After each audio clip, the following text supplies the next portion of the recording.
Good morning mga kuys! Ngayon uuwi na tayo pabalik ng Cebu dahil tapos na ang kinuha natin dito sa province.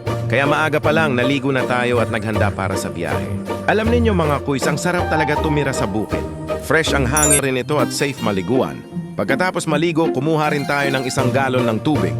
Gagamitin natin ito sa paghugas ng pinggan at inumin ng mga alaga nating hayop. Practical life mga kuys. Walang nasasayang.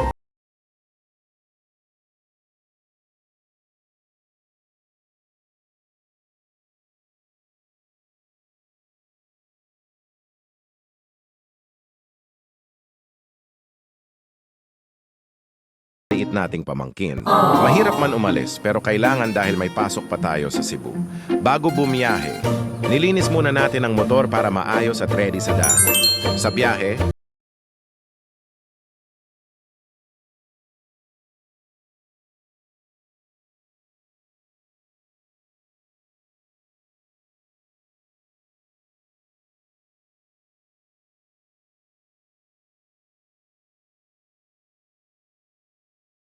sakto pa, intrams pa lang ngayon sa school.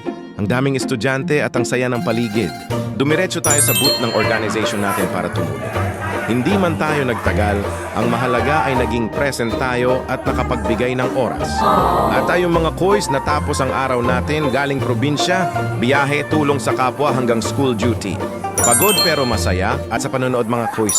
See you on the next vlog. I shall return.